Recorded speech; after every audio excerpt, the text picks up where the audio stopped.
The United States Steel Hour presents the Theater Guild on the Air. Our play, Great Expectations by Charles Dickens.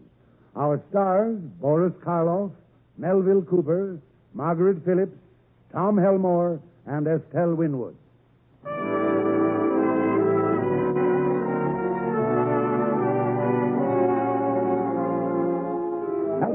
Our broadcast, produced by the Theater Guild, one of America's foremost theatrical producers, tonight stars Boris Karloff as Magwitch, Melville Cooper as Jaggers, Margaret Phillips as Estella, Tom Helmore as Pip, and Estelle Winwood as Miss Havisham. Rex Thompson is featured as young Pip. And now we raise the curtain on Charles Dickens' Great Expectations, adapted by Eric Barnow, directed by Homer Fickett.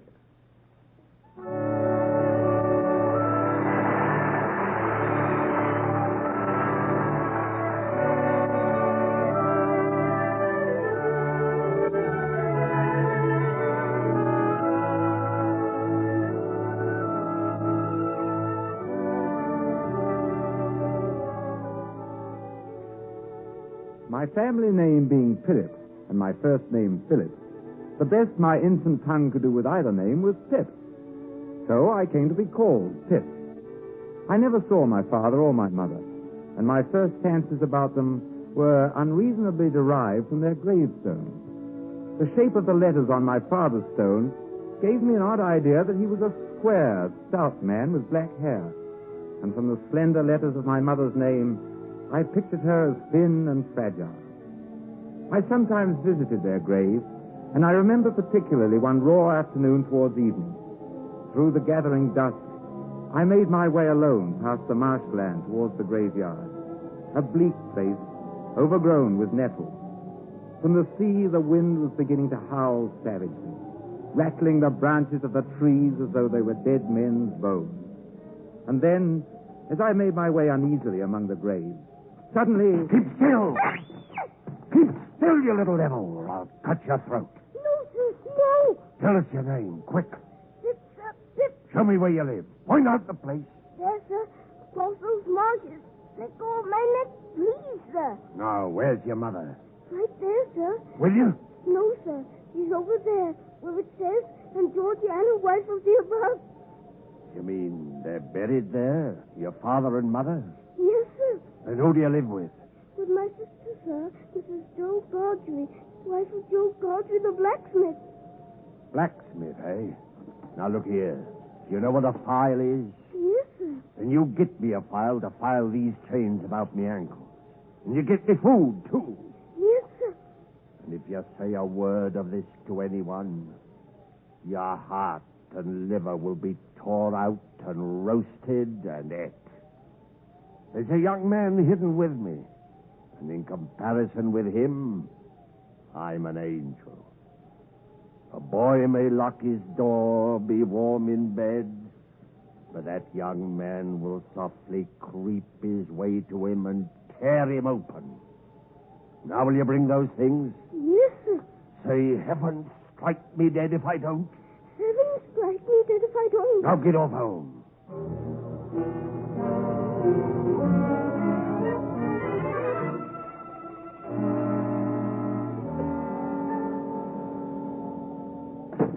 Oh, there you are, Pip, at last. Hello, Joe. Your sister's been out a dozen times looking for you, Pip. She's out again now. Is she? And she's got her switch along with her, Pip. Her tickler, as she do call it. She got up and she made a grab at tickler and she rampaged out. I'll give him an ID. She's a-coming. Get behind the door, old chap, and put the cow betwixt you. Oh, there you are. This time you'll get ID you won't forget in a hurry. Ow! Now then, where have you been? I've only been to the graveyard. Graveyard, indeed. It's bad enough being a blacksmith's wife without having to be a second mother to you. You'll be having me in the graveyard, keeping me on the rampage with my poor art. Now get to the table, both of you, and eat your supper. Listen, was that great guns, Joe? Yes. There's another convict off. What does that mean? Oh, escaped. Was one escaped last night. This must be a second one. Where does the firing come from? Bless the boy. From the prison ships, of course, across the marshes. I wonder who's put in prison ships and why they're put there. There you go. answer him one question, he'll ask you a dozen. People are put into prison ships because they murder and steal. And they always start by asking too many questions. Now get on with your supper and then off to bed.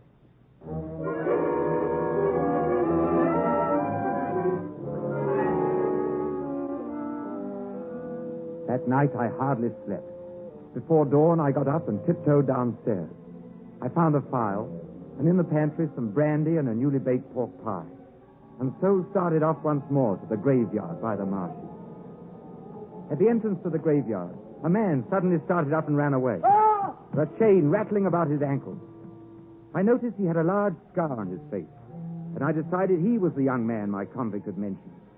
Then presently, near my parents' grave, I found my convict shaking with cold. What's in the bottle, boy? Brandy, sir. Give me. Now the food. You brought no one with you? Oh, no, sir. Good. I'm glad you enjoy the pork pie and the brandy. Thank you, boy, I do. Aren't you going to leave any for him? Him? Who's him? The young man you spoke of. I only said that to frighten you. But I saw him as I came in the gate. What's that? He had a big chain about his ankle, like you, sir. Did you notice anything about him? He had a big scar on his face. Not here. Across his cheek. Yes, sir. Some varmint. So easy to plague me again. Let me have that file, boy. Yes, sir. Now. If you're not wanting me, sir, we have company for dinner, and my sister will be up early. That's right, boy. You run along. I will, sir. Goodbye, sir.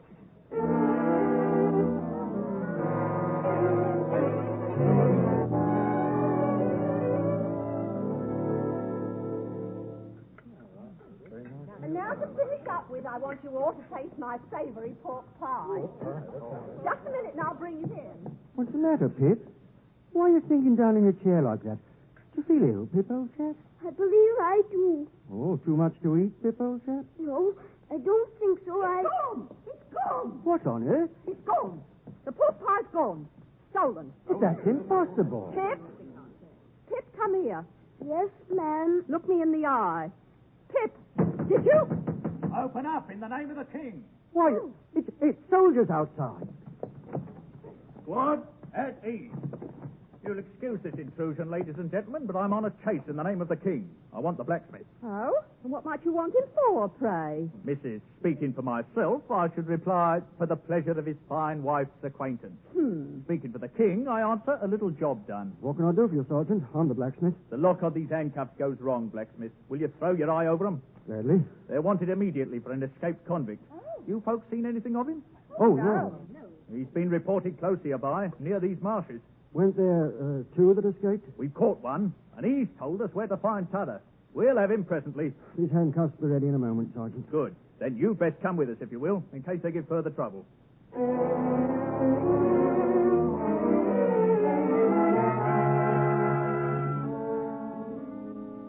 In a few minutes, Joe had repaired the handcuffs.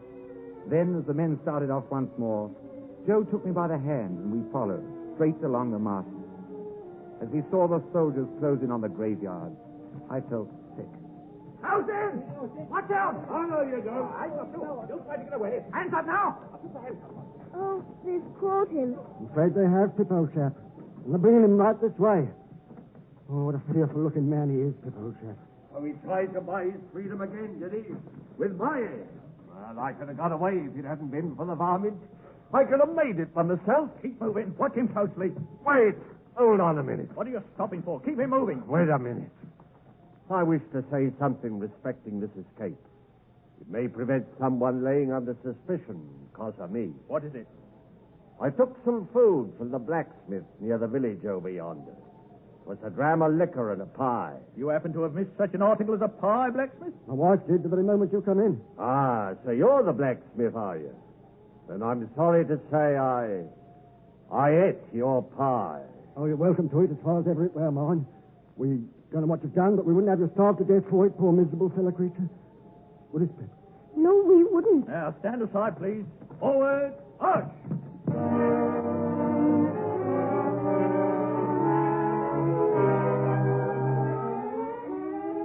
That one day, above all others, stands out in my mind. But there was another, equally strange, that seemed even more the turning point in my life. One day my sister came home with a triumphant look in her eye. Now, if that boy ain't grateful this day, he never will be. Here, Pip, have one. What am I to do? You're to be washed. Look at you. Grimed with dirt. Off with that shirt at once. Not that scrubbing brush, please. Oh. You know who Miss Havisham is? She's that strange lady in the large house. She never goes out. They say she's mad. Huh. She may be mad, but she's rich enough to make your fortune. She wants the boy to go and play in her house. And one of the tradesmen who goes there suggested you. And you'd better play there or I'll work you. Now, down in the water with your head. Yes, ma'am.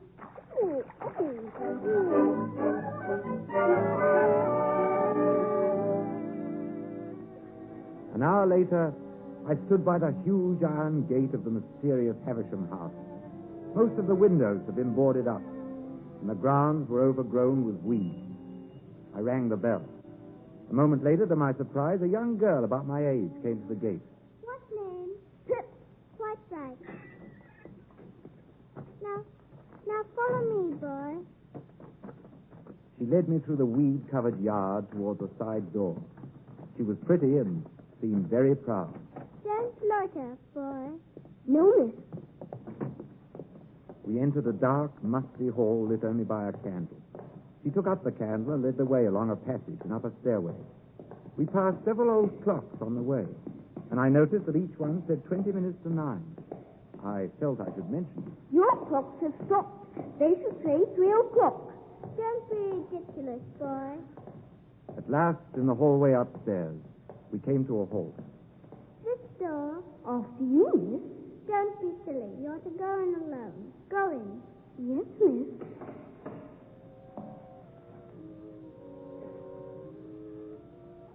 Come in. Who is it? Pip, ma'am. Pip? Come to play. Come nearer. Come close. Look at me. You aren't afraid of a woman who's never seen the sunshine since you were born? No. You see what I'm wearing? A wedding gown. And do you know what lies here beneath it? Your heart. Broken. Yes, look around you. There is the bridal banquet, the table ready for the guests, the flowers long withered, the wedding cake a heap of decay. It and I have worn away together. Mice have gnawed at it, but sharper teeth than teeth of mice have gnawed at me. I'm very sorry, ma'am. Sometimes I have sick fancies, and I have a fancy I should like to see someone play. Play, Pip, play. Go on, play. I'm sorry, Miss Havisham. Go on, play. I don't know how to begin. Oh, we'll call Estella. Estella, are you there? I'm coming. Estella, come here. Let me see you play cards with this boy. With this boy, but he's a common laboring boy. And look at his boots. Well, you can break his heart. There are some cards. Deal them, Pip. Yes, ma'am. What coarse hands he has. You stupid, clumsy, laboring boy. She says many hard things of you, Pip, but you say nothing of her. What do you think of her? I don't like to say. Come on, tell me in my ear. Come close. I think she is very proud. Anything else? I think she is very pretty. Anything else? I think she is very insulting. Anything else? I think I should like to go home now. And never see her again? Though she is so pretty. I'm not sure that I shouldn't like to see her again, but I think I'd like to go home now. You shall go home soon. First, you shall play the game out, and then you can wheel me about a while in my chair. Would you like that, Pip? I'd be glad to, Miss Havisham. Why don't you cry, boy? Because I don't want to. You do. You're near crying now. Play. Let me see you play. And next week you can come back, Pip, and play some more.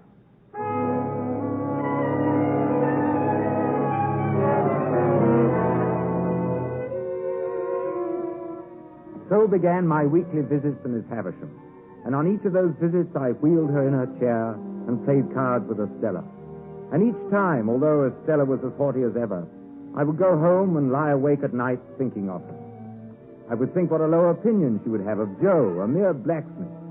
And then I would resolve that I would grow up no longer coarse and common, but would somehow become a gentleman for Estella's sake. Then one day, going for my weekly visit to Miss Havisham, I found her gate open. As I went in, a pale youth, somewhat older than I, stepped into my path. Hello, young fellow. Hello. Who gave you leave to prowl about? Who are you? I'm Pip. I'm Herbert, nephew of Miss Havisham. We're all here today, you know. Oh? All her relations, up from London for her birthday. My mother hopes Miss Havisham will leave some money and make a gentleman out of me. Why do you come here? I come to play and wheel Miss Havisham in a chair. I see. Let's fight, shall we? I don't want to especially. I'll have to give you a reason then. There. Now I've hit you, and you'll have to fight. I'm willing, though I don't really care to. Put up your hands now, and you best watch out, because I've been taking lessons. Are you ready? I suppose so. Is the ground quite satisfactory to you? Oh, yes. Watch out then, Pip. Here I come. Here I come. Ooh. Oh, I'm sorry, Herbert. Did I hurt you? My word. You knocked me right down. I didn't mean to. It serves Herbert right, the young wretch. Were you watching? Come, Pip. You ought to come in now. Yes, Mrs. Estelle. This way. You may kiss me, if you like. May I? Well? Am I pretty? Yes, I think you are very pretty. Am I insulting? No, not so much as you wear. Not so much so? No. Now, take that, you coarse little monster. What do you think of me now? I shan't tell you. Well, what's this? Whom have we here? A boy. The boy of the neighborhood? Yes, sir. How did you come here, boy? Miss Havisham sent for me, sir. I come each week. Well, behave yourself. I have a pretty large experience of boys, and you're a bad lot of fellows. Mind you behave yourself. Yes, sir. Now, run along upstairs. Come, boy. Is he one of the relations? Of course not. That's Mr. Jaggers. Now come in this room. They're all in here. Yes, miss. Oh. Pip, come in. These people, Pip, are my relations, the Pockets from London. Listen, all of you. This is Pip. How do you do? My relations are all very interested in my health, Pip. So once a year, on my birthday, I summon them to visit me, see how they glare at you, wondering. Now sit down here, Pip, and Estella, too. Pip, tell me again the name of that blacksmith of yours. Joe Broadley, ma'am. You are apprenticed to him? Later on, yes, ma'am. You're growing, Pip. I think you'd better start your apprenticeship at once. And, Pip, here are 25 golden sovereigns as a gift from me toward your future, Pip. Look how they quake, my relations. Someday they will come and see me stretched out upon the wedding table with the crumpled cake and the spider webs, and then the ruin will be complete, but not yet. And now, Pip, you'd better say goodbye. Goodbye? When you're apprenticed, you will not be able to wheel me each week. But come again, next year on my birthday. I will, Miss Havisham. And now, say goodbye to Estella, too. I'm going away to France to be educated for a lady. To be educated for a lady? Well, aren't you sorry I'm going? Yes, Estella, very sorry. And I do hope. What do you hope? I do hope it won't be long before I see you again.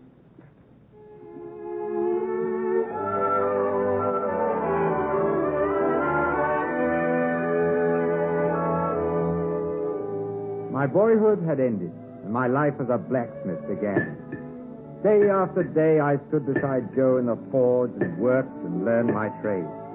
But always, month after month, a face moved through my daydream. Estella's face. Sometimes she was saying, You may kiss me, boy. and sometimes, Common, coarse, laboring boy. and so the years passed by. Years during which my sister died and at last lay at peace in the graveyard. And then there came one day a loud knocking on our door. Joe opened it. Are you the blacksmith named Joseph or Joe Gargery? Yes, sir. Have you an apprentice commonly known as Pip? Is he here? I'm Pip, sir. Ah, so you're Pip. My name is Jaggers. I'm a lawyer in London. Haven't I seen you somewhere before, sir? That is neither here nor there. I wish to have a conference with you two. May we sit down? Oh, yes, of course. Sit down, please. Thank you. Now, Joseph Cartwright, I am the bearer of an offer to relieve you of this young fellow, your apprentice. You would not object to cancel his apprenticeship for his own good, at his own request? Well, heaven forbid that I should stand in Pip's way. Very well, then. Now, I come now to this young fellow. My communication to him is that he has great expectations, and that he will come into a handsome property. Pip, did you hear? I can't believe it. Further, that it is the desire of the present possessor of that property that he shall be immediately removed from his present sphere of life and from this place, and be brought up as befits a young gentleman of great expectations. Oh, Pip, old chap. Now, Mr. Pip, you are to understand first that it is the request of the person for whom I take my instructions that you always bear the name of Pip. If you have any objection, now is the time to mention it. I have no objection. No, I should think not, indeed. And secondly, Mr. Pip, you are to understand that the name of the person who is your liberal benefactor is to remain a profound secret until that person chooses to reveal it. If you have any suspicion as to who that person might be, keep that suspicion within your own breast. If you have any objection, speak out. I have no objection. And now, Mr. Pip, kindly consider me your guardian. Oh, thank you, sir. Oh, I tell you at once I'm well paid for my services. Otherwise, I shouldn't render them. I have arranged for you to go to London in a week's time. Lodgings will be ready for you. You will need some new clothes. Here are 20 guineas to that end. Well, Joseph Cardry, you look dumbfounded. I am. Then good night, Mr. Cardry. Good night, Pip. Good night, sir. Pip, a young gentleman of fortune. Well, that Mr. Jaggers. I saw him years ago in the hallway at Mr. Pip, no matter what you suspect, remember, not a word. You're right, Joe. I'll say no more. But I wonder... You wonder what, Pip, old chap? Well, before I leave for London, would it be all right for me to go and say goodbye to Miss Havisham? Well, I don't see why not, old chap.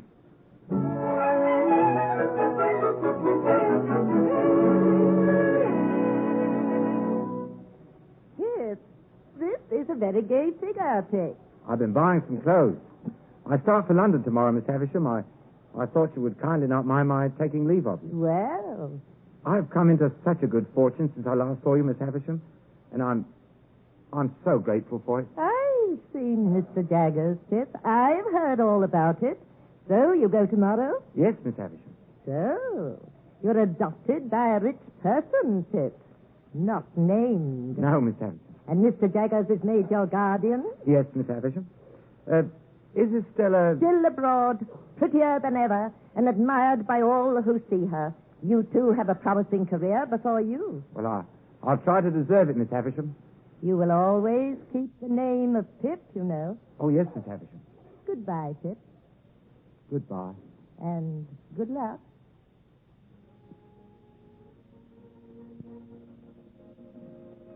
And so next day I climbed on the stagecoach bound for London and started off for a new life, a young gentleman of great expectations.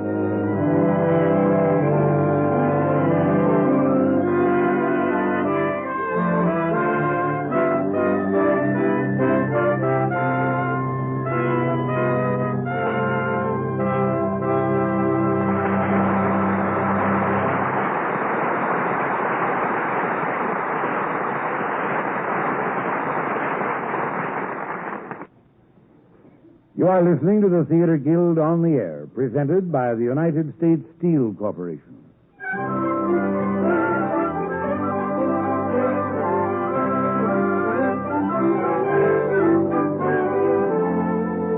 And now the curtain rises on the second act of Great Expectations, starring Boris Karloff as Magwitch, Melville Cooper as Jaggers, Margaret Phillips as Estelle, Tom Helmore as Pip, Estelle Winwood as Miss Havisham, with Rex Thompson as Young Pip.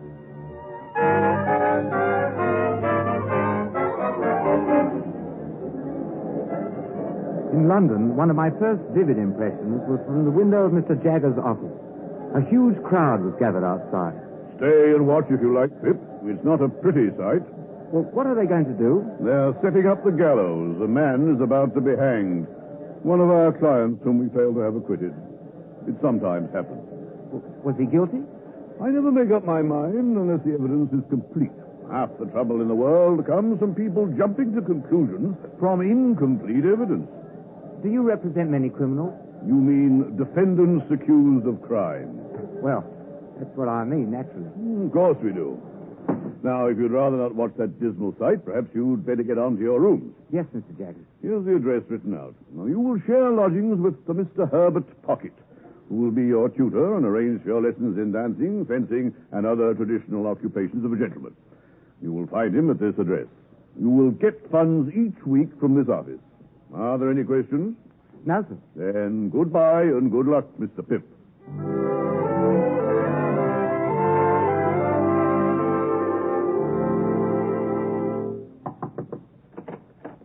Yes? Are you Mr. Herbert Pocket? Yes? And you're Mr. Pip? That's right. Then come in. Thank you. But I know you. Why, you're the pale young gentleman from Miss Havisham. Bless me, and you're the prowling boy.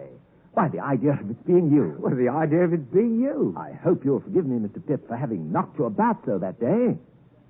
Oh, of course. You hadn't come into your good fortune at that time, had you? No. I was rather on the lookout for good fortune then. Oh, indeed? If Miss Havisham had taken a liking to me, I suppose I should have been provided for. Perhaps I should even have been engaged to Estelle. But I didn't care much for it. She's a Tartar. You know, she was adopted and brought up by Miss Havisham to wreak revenge on all the male sex. Wreak revenge on all the male sex? What revenge? Heavens, Mr. Pip, I thought you knew. No. Dear me, it's quite a story. And it shall be saved till dinner, which will be served anon. Come, shall I show you our quarters? I wish you would.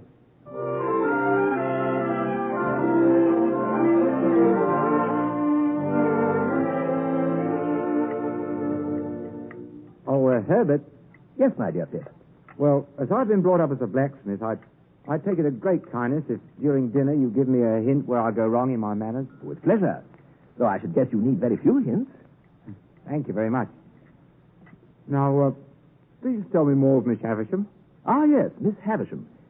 Let me introduce the topic by pointing out that in London it is not the custom to put the knife in the mouth, for fear of accidents. Oh, I'm sorry. But it is scarcely worth mentioning. Well, I must apologize. Thank you very much. Not at all, I'm sure.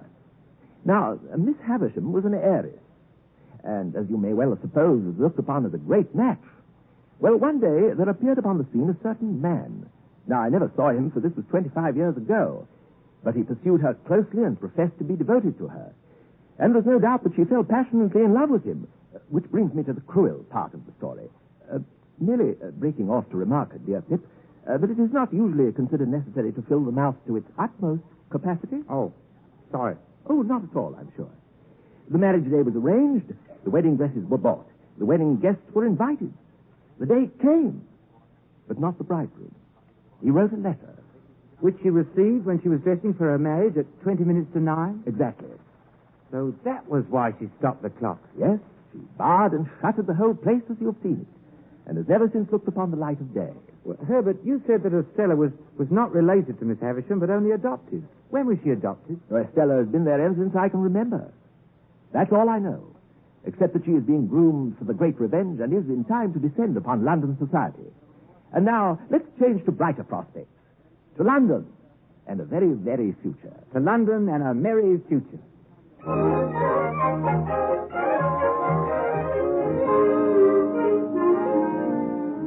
It was several months later, months of constant lessons and diversions, that I received one day a letter from Joe. It was written in a very halting style. Dear Pip, old chap, Miss Havisham wishes for to see you at once.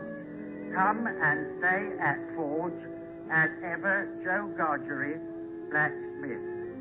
I could hardly contain my excitement. This, I felt, was some new phase of Miss Havisham's plans for me. And that very day, I was on the stagecoach bound for home. But instead of staying with Joe at the Forge, I pretended to myself that it would be too much trouble for him. So I did not see Joe, but went to the Blue Boar Inn. For in trying to become a gentleman, I had become a snob. The next morning, I went straight to Miss Havisham. Well, Pip. How do you do, Miss Havisham? Oh, you kissed my hand as if I were a queen. Well? Well, I thought that you were so kind as to wish to see me, Miss Havisham. Well, look behind you. Hello, Pip. Estella. Yes. Well, Pip. Estella, this is an unexpected pleasure. I didn't think to find you here. You two must have a lot to say to each other. Go out into the garden, both of you, and walk and talk together.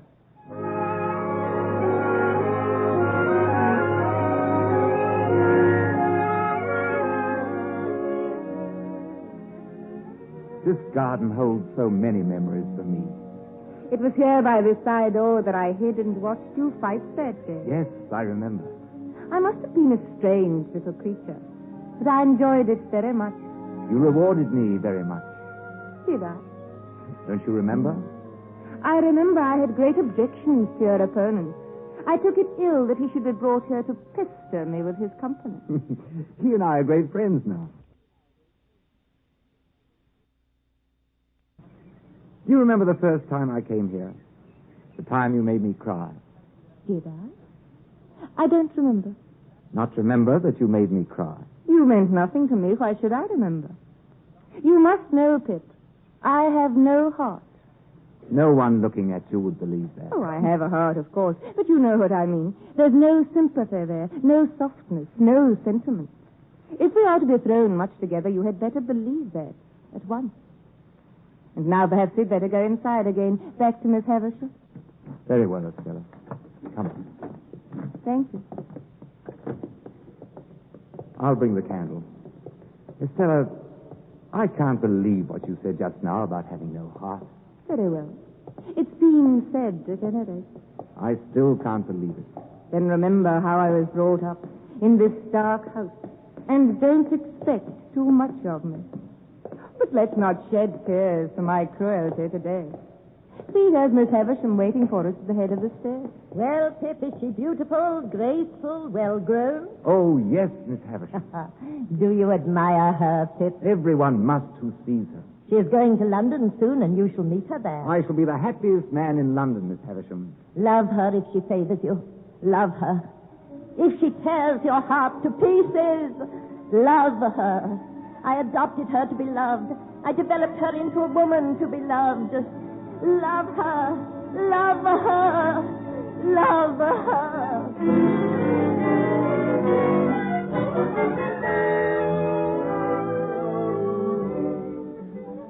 A week later, Estella came to London, and by arrangement, I met her at the stagecoach and escorted her to the home where she was to live. The following weeks were for me a time of most indescribable joy. It was a whirl of dances, of gavottes and Spanish polkas, and through them all, the face of Estella. I learned to my pain that Estella had in no time at all countless admirers. This is our dance, Estella. But you don't look happy about it, Pip. Come, smile as we dance. Estella, look at that fellow Drummel over there.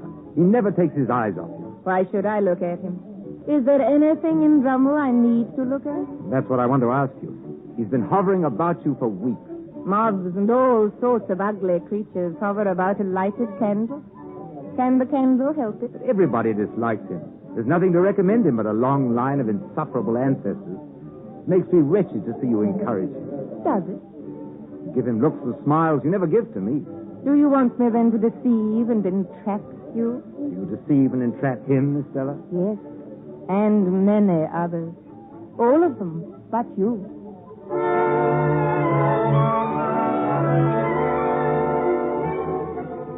And so it was that my dreams became a nightmare. For I loved Estella with a passion that I could not put aside. And then, one bleak, rainy night, as I sat brooding in my room... Mr. Pip, what? I missed the door. Quick! Well, what on earth? How dare you push your way in here? Now, let me look at you. My boy, my boy. Would you please state your business? It's disappointing to a man after having come so far. You don't know me, do you? The graveyard. On the marshes, years ago. Well, you're the convict I gave food to. Yes, you acted noble, my boy. Noble, Pip. And I've never forgot it. If you've come to thank me for that, there's no need. However, since you found me, will you drink something before you go? Oh, yes, sir. I'll drink, thank you. Before I go. I hope you won't think I spoke harshly to you just now. I wish you well and happy. How have you been living? I've been a sheep farmer away in the New World, in Australia.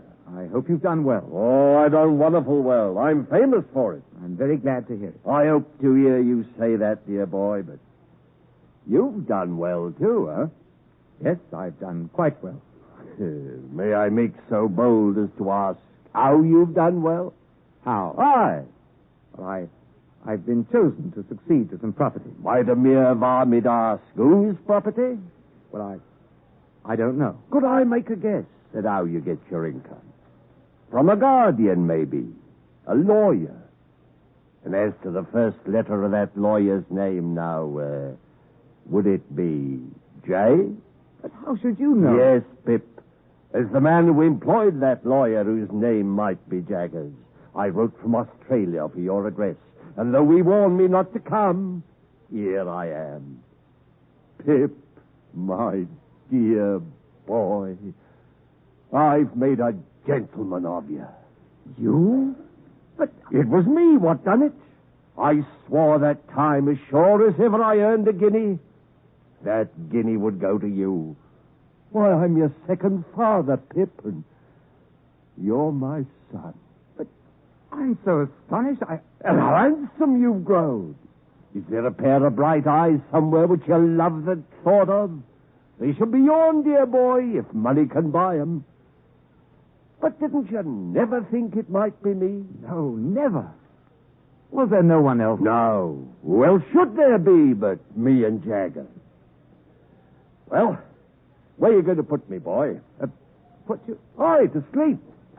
Well, Who's that at the door? Don't be alarmed. It's only... This is Mr. Pocket, who shares rooms with me. Hello. Herbert, something very strange has happened. This is a visitor of mine. Oh. Hold on a minute.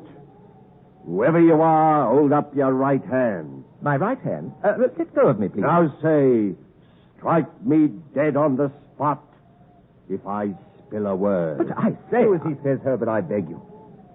Strike me dead on the spot if I spill a word. Now you're on your oath. And heaven have mercy on you if you break that oath.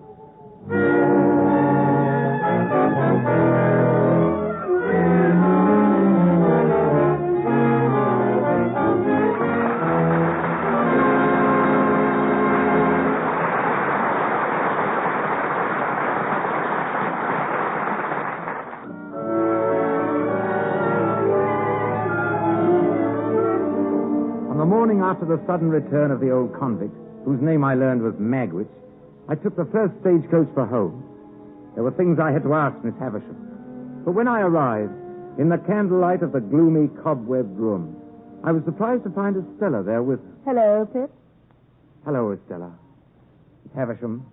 What wind blows you here, Pip? Miss Havisham, I'm as unhappy as you could ever have meant me to be. I've found out who my patron is. Oh. But isn't that good news, Pip? I can say no more of that now. Well, then? Miss Havisham, when you first caused me to be brought here, I suppose it was just a passing whim on your part. Aye, Pip, it was. And that Mr. Jaggers was... Mr. Jaggers had nothing to do with it. His being my lawyer and the lawyer of your patron was a coincidence. But when I fell into the mistake that I've so long remained in, at least you led me on. Yes, I let you go on. Was that kind? Who am I, for heaven's sake, that I should be kind? Well, what else? Estella. Yes, Pip. I always thought that Miss Havisham in some way meant us for each other. I couldn't tell you of my real feelings for you while you were not free to choose for yourself. But now I must say this before I go. I love you, Estella. I've loved you ever since I first saw you in this house. Pip, I have tried to warn you not to love me, but you wouldn't be warned. Is it true that Bentley Drummle continues to pursue you? Quite true. That you encourage him and ride out with him and that he dines with you almost every day? Quite true. How can you fling yourself at such a man? Should I rather fling myself at you, Pip, who had sensed at once that I bring nothing to you? You cannot love him, Estella. What have I always told you? Do you still think, in spite of it, that I don't mean what I say? Estella, you would never marry him. I not tell you the truth? Bentley Drummle is at this moment at the Blue Boar Inn. He and I have come from London to announce our coming marriage. Estella, no. I must go now to go riding with him. Pip, don't be afraid that I shall be a blessing to him. I shall not be there. Here is my hand. Estella. And now goodbye, Pip. Let's part on this. Goodbye. Miss Havisham, Yes. you're responsible for this. And if you can ever undo any scrap of what you've done amiss in keeping from Estella part of her right nature, it'll be better than to bemoan the past through 100 years. You say that to me? What can you know of sorrow? I know what you've done to Estella's soul. I who have waited in this room by the banquet table in the candlelight. I who have felt my heart break. And you say that to me?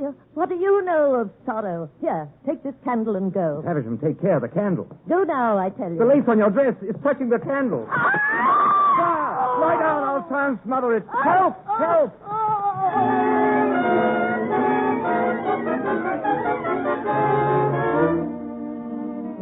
I worked desperately to smother the flames with pieces of rotted tablecloth from her bridal banquet. By the time I had succeeded, she was dead. The next day she lay in state, as was her wish, upon the long table. And then she was laid to rest. And I went back to London and tried to drive from my mind all thoughts of Miss Havisham and of Estella. But in London, I found new problems. Thank goodness you're back, Pip. We're really in trouble. What do you mean? It's him, the varmint.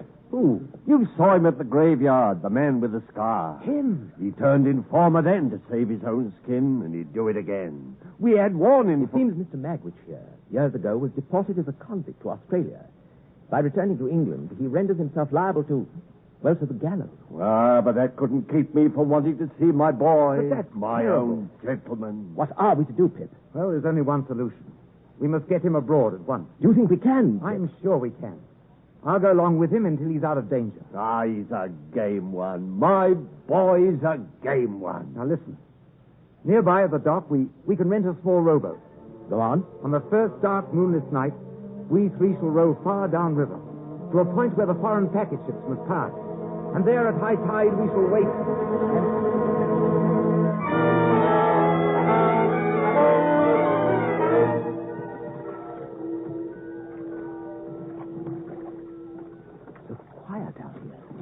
Doesn't seem as if we're being followed. Don't be too sure yet.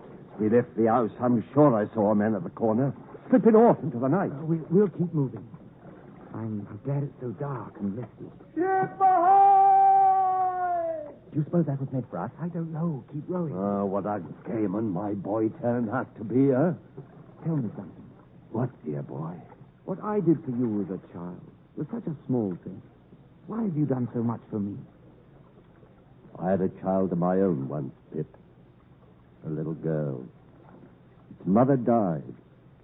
Then that baby was all I had. Then when I was tried and sent to the prison ship, I lost that baby. I never heard news of her again. You don't know what happened to her? No. I never found out. It's a dark part of my life. But when on those lone, shivering marshes, a boy was kind to a half-starved convict, the boy took the place of the child he'd lost. Ship ahoy! They're closer. We are being followed. Go faster, Herbert. Listen. The other way. That's a steamship. The packet steamship from France. It must be.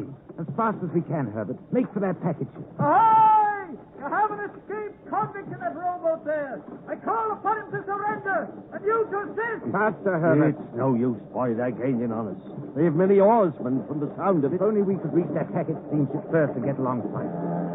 It's the packet ship. It's close by. There it is. It's almost on us. But it isn't. Pull left. Look out!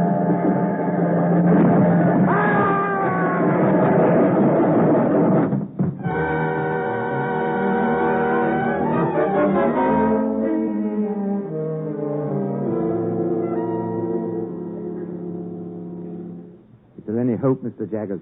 He must have received a bad blow from the paddle wheels as your boat was hit. With that and the exposure he suffered in the cold water, the prison physician gives him very little chance. Well, I really meant, is there any chance of his release? None whatever. He knew there wouldn't be. I warned him. Yes, I know. You realize, of course, that you will no longer inherit his money. That will be claimed by the crown. The money is of no interest to me.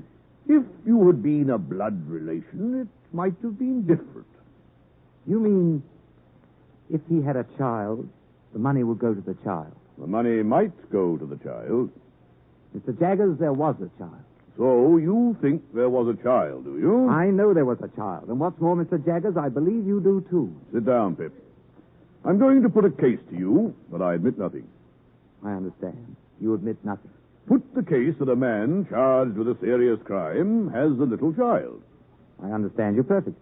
Now, Pip, put the case that this man's legal advisor knows an eccentric and very rich lady who is anxious to adopt a little girl.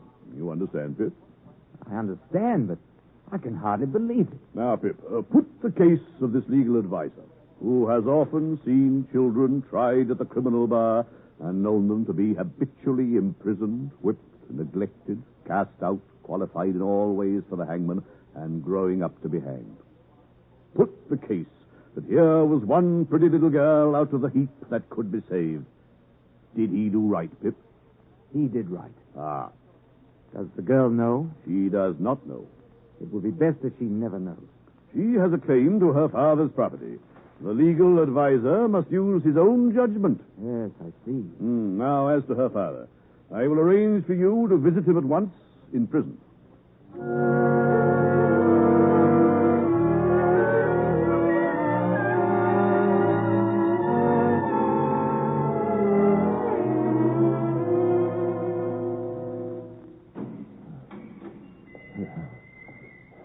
Is it Pip?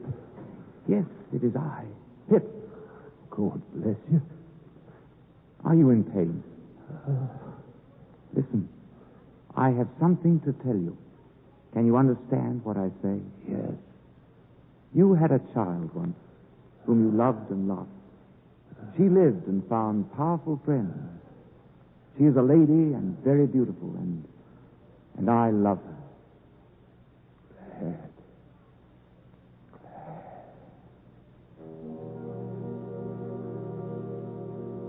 Oh, Lord, be merciful to him, a sinner.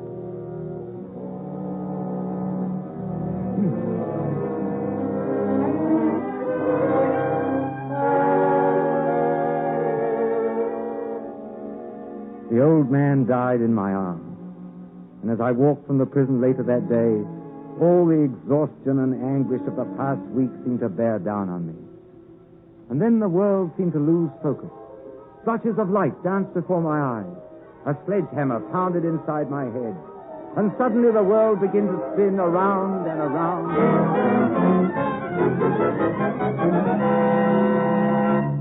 And that was all I remember until one day I woke up and... Pip, are you waking up, Pip, old chap?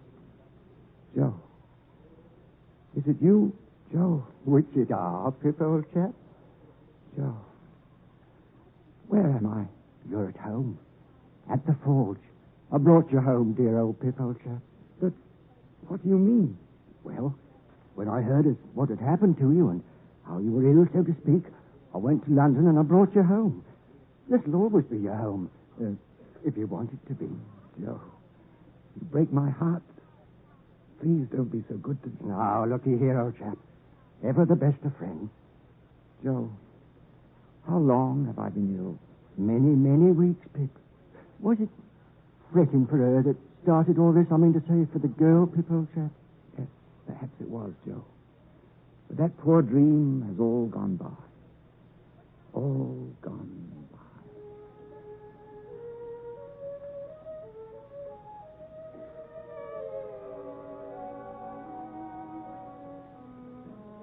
In the following weeks, as I gathered strength and rested in the sun by the old forge, I secretly resolved to pay a visit to the Havisham house where the dream had begun. And so one day I made my way there. I found the house open and went in and groped my way upstairs. And there, to my surprise, I saw a light. a candle burning, and sitting there by the banquet table in a long white dress sat... Hello, Pip. Estella. But what are you doing here? I thought you were in London with your husband. I have no husband, Pip. Have you not heard? I've been ill, Estella. I've heard nothing. When Mr. Jaggers disclosed to Bentley Drummle my true parentage, he no longer wished to have me for a wife. Well, Pip, why don't you laugh?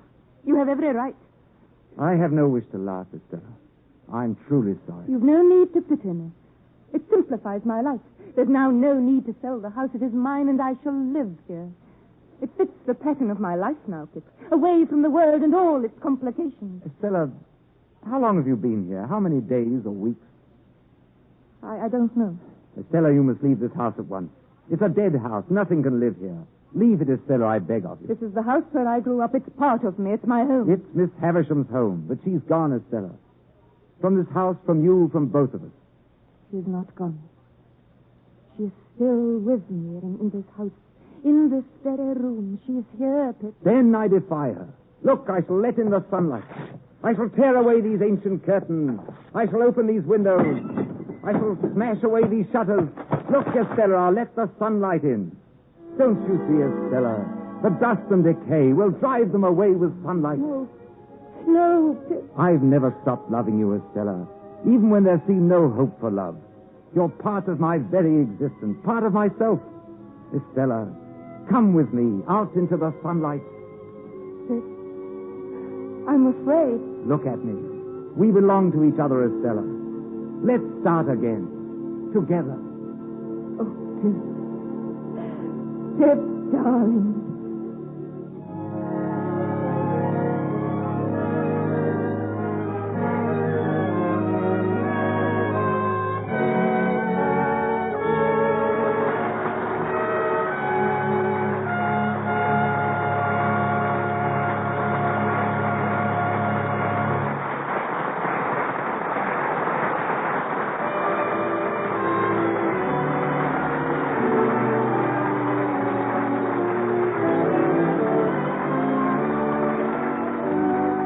The curtain has fallen on the Theater Guild on the Air production of Great Expectations, sponsored by the United States Steel Corporation. We express our thanks to our stars: Boris Karloff as Magwitch, Melville Cooper as Jaggers, Margaret Phillips as Estelle, Tom Helmore as Pip, Estelle Winwood as Miss Havisham, and Rex Thompson, who was featured as young Pip. Our thanks also to the other members of our cast as Joe, Carl Harbord; as Mrs. Joe, Sarah Burton; as Herbert, Anthony Kemble Cooper; as the Sergeant, Norman Bars; as young Herbert, Judson Reese; and as young Estella, Veronica Cole.